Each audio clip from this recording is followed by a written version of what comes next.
Yep. I think what we have left is the good, the bad, and the brainless. Yeah. Yeah. So what do you got for your good this week, Cousin Jay? Subscribe.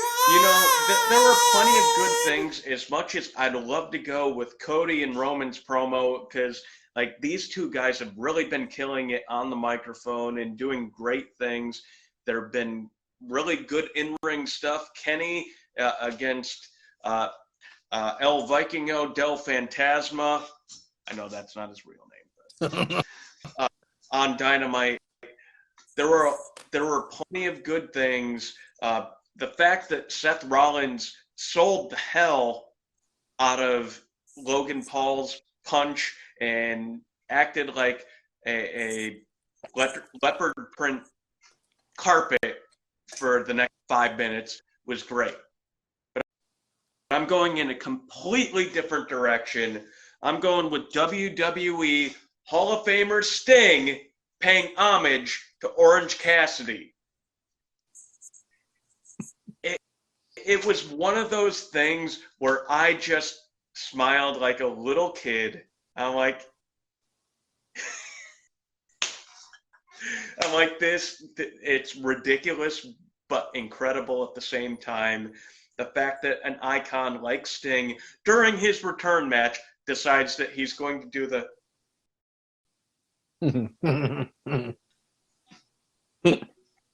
Yeah.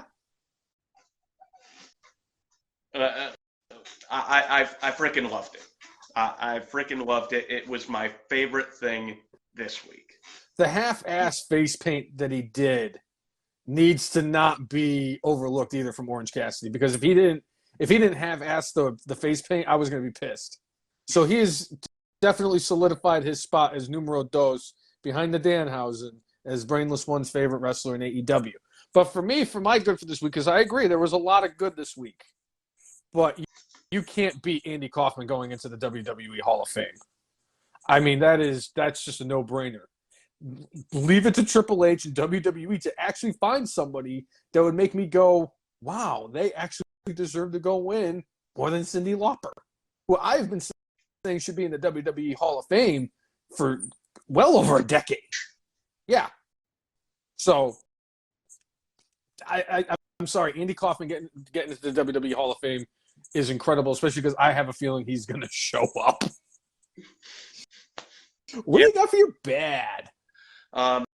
So it was something I got into earlier in the podcast, and it was something I promoted as part of the podcast.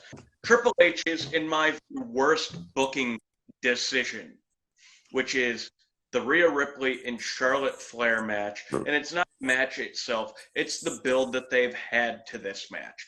The fact that you have Charlotte Flair, who as a character has been completely unlikable and who has proven in the past that she does not work well as a babyface.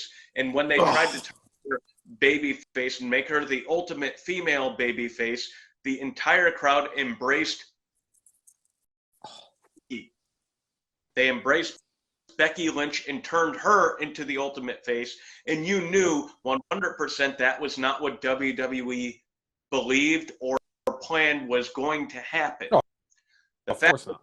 That not learn that lesson, and the fact that they booked this match as is, and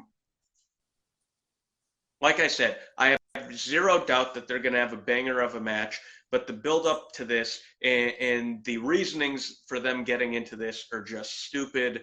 And in my view, not worthy of being night one WrestleMania main event. It should be whatever Sammy is doing for the main event of night one, in my view.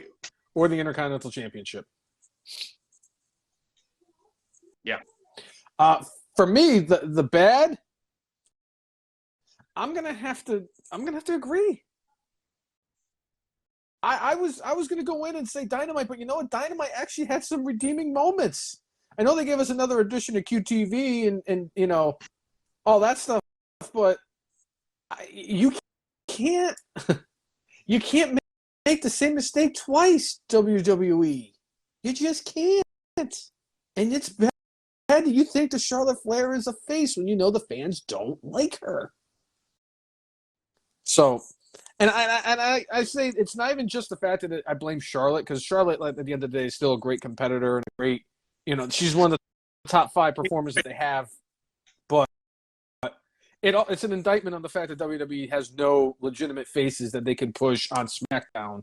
So they had to turn Charlotte face, Charlotte Flair a face. Rhea Ripley could have pulled off as the face, but like you said at the beginning of the show, storyline-wise, it doesn't make sense. You would have to turn the Spooky Pals. Yes. And it doesn't make sense at this juncture. Yeah. What do you got for Brainless? So I'm going with wrestling fans. And it's because there are a lot of wrestling fans out there now that feel extremely entitled to the performer's time, insisting on autographs, and just not having respect for personal boundaries. And I don't even know if I could legit call these people wrestling fans. I think they're autograph hounds who are trying to make an easy buck off of somebody else's back. And that really sucks.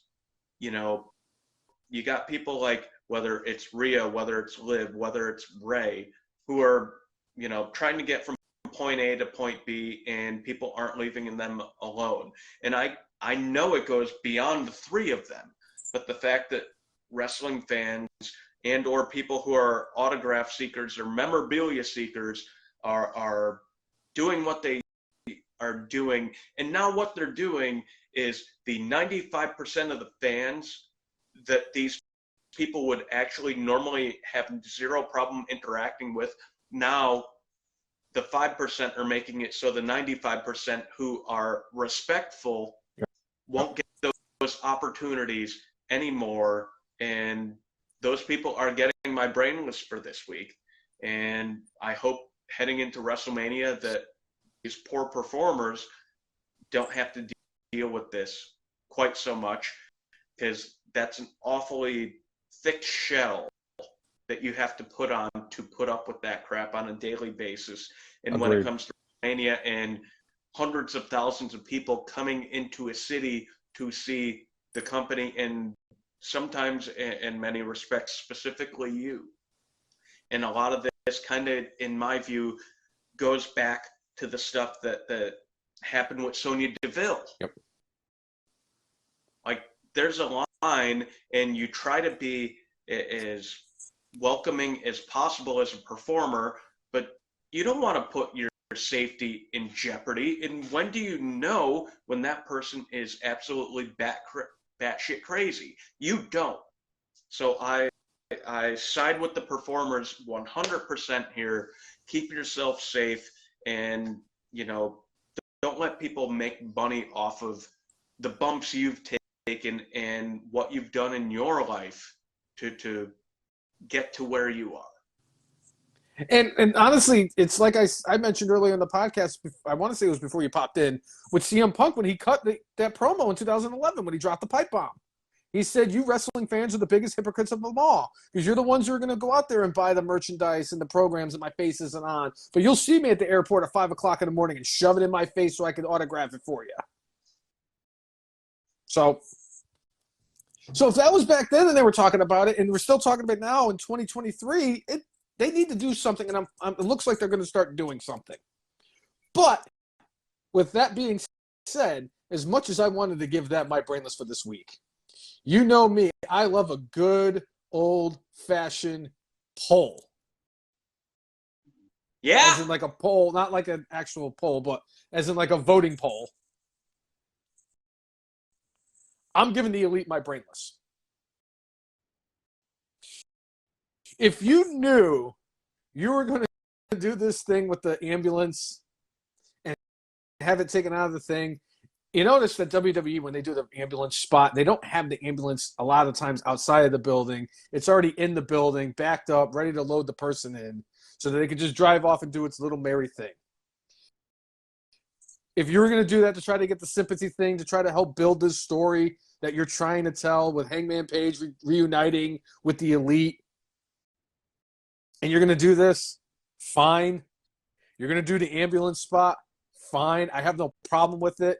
They've done it before. Millions of people have done it in wrestling.